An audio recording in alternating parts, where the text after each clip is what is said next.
ვერაფერი ვერ მოუხერხეს ამ პროტესტს. ეს პროტესტი რეალურად აგიჟებთ მას. პოლიტიკური აგონია, რომელშიც ქართული ოცნება იმყოფება. ასე აფასებს ვითარებას სალომე ზურაბიშვილი. რუსთაველის გამზირის გადათხრის მიუხედავად პროტესტი გრძელდება და თბილისის საკრებულოსთან ინაცვლებს. ფაძირულები არიან კორუფციის მორევში და მათ უკვე ერთმანეთის ნდობა, ერთმანეთის იმედი არავის აღარ აქვს.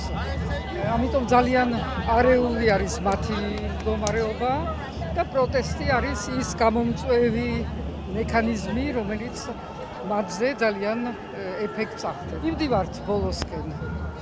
უკვე გადასული არის ის ეტაპი, როცა მათ შეეძლოთ კიდევ რამეს მოფიქრება და რამე ძალა და ენერგია ამისთვის ჰქონდათ. ეხლა მიიგორებიან, საერთკენ ზუსტად არ ვიცით, მაგრამ ჩვენც უნდა გავაგრძელოთ და მთავარი არის საზოგადოების შემართება. მას შემდეგ, რაც თავისუფლების მოედანი პროტესტის ახალი ეპიცენტრი გახდა, ქართულმა ოცნებამ დაკავებების სერია დაიწყო. თუმცა ამის მიუხედავად, ქუჩაში ხალხი ისევ დგას და ცდილობს ოცნებას უთხრას, რომ გაჩუმებას ამ ქვეყანაში არავინ აპირებს. რა გვაჩვენა უწყვეტმა პროტესტმა? ხელოვანები გვიხსნიან, რომ შეუძლებელია ძალისმიერი მეთოდებით ადამიანებს გამოხატვის უფლება წაართვა. ოცნებამ იმ ძალამ, რომელსაც ხელისუფლება ჩაიგდო ხელში, მათ ძალიან კარგად იციან რა ძალა დგას ამ ადამიანების უკან, რომლებიც ახლა ყოველდღიურად აპროტესტებენ ამ ოკუპაციას. ზუსტად იციან და იმიტომაც არიან ესეთი გამწარებულები და იმიტომაც არიან ესეთი სასტიკები, რომ გონიათ, რომ ამით ჩაახშობენ იმ პროტესტს, რომელიც არსებობს ქვეყანაში, გაღარიბებული ქვეყანაა, ჩვენ უშუალებელ დიდ იმპერიას ვებრძვით და ეს არ არის ადვილი, ეს არ არის აი სწრაფად გასაკეთებელი, მაგრამ აუცილებლად გავიმარჯვებთ. საქართველოს ვერ არსოდეს დაუმარცხებია იმპერიას. რთულად, მაგრამ აუცილებლად მივახცევთ გამარჯვებას. ქართულ ოცნებას უწყვეტი პროტესტის მონაწილეებმა უჩვენეს, რომ დაკავებების მიუხედავად არაპირებენ საკუთარ გეგმებზე უარი თქვან. ხალხი, ვინც იზოლატორიდან გამოდის, ისევ აქციებს უბრუნდება. მათ შორისაა ოცნების ყოფილი მხარდამჭერი კახა მიქაია. ბიზნეს შემიძლია დავაიმედო, რომ პროტესტი არ დასრულდება, პროტესტი გაგრძელდება ბოლომდე, სანამ ბიზნა ივანიშვილი და მისი ბანდა იქნება ხელისუფლებაში. რაც შეეხება მარშებს, მარშებიც გაგრძელდება, გადაწყდა, რომ ჩვენ გადავალთ საკრებულოს შენობასთან. საკრებულოს შენობასთან გაგრძელდება ყოველდღიური პროტესტი.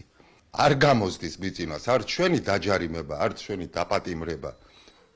ამითი ან დამაჯარიმებებით და დაპატიმრებით ჩვენი გაჩერება. არ გამოგივა ბიძინა. კი ბატონო, ვსდიე რამდენიც გინდა. სინდისის პატიმრების მშობლები ყოველდღიური პროტესტის გარდა საქართველოში რეგიონ დადიან, რომ რაც შეიძლება მეტ ადამიანს მათი შვილების სათქმელი მიაწვდინონ. მათ შორის არიან იმ ზვიად ცეცხლაძის მშობლები, რომელიც ციხეში Facebook Live-ის გამოჩასვეს. ეგრეთ წოდებულ მთავრობის აქცელი მას ნიშნავს, რომ ძალიან უსუსურია. ძალა არ აქვს. ყველას ხო ვერ დაგვიჭერენ. ჩვენ ვიცით, რომ გადავრჩებით, ცოტა რთულად, მაგრამ გადავრჩებით. ვისაც ძინავს, ისიც იღვიძებს. ერთ მშვენიერ დღეს ეს ხალხი ძალიან გაბრაზებული გამოაგარეთ და იცის ეს ბიძინა ივანიშვილმა და ცდილობს რამენაირად რაც შეიძლება მეტი წნეხი წამოვიდეს მათგან. ისიც იცის, რომ ვერაფერსაც ვერ გახდება. ეს არალეგიტიმურ მთავრობას ფაქტია, რომ ეს პროტესტი ძალიან აგიჟებს და აღიზიანებს, დარწმუნებული ვარ, რომ პროტესტი კიდევ უფრო მოიმატებს ან გრევით და დაშლით ესენი ამ ხალხს ვერ გააჩერებენ, თუ უფრო მეტად არ იფეთქებს ხალხი და მეტად უარეს შედეგს მიიღებენ. პროტესტმა უკვე მიაღწია უწყვეტობის 613 დღეს.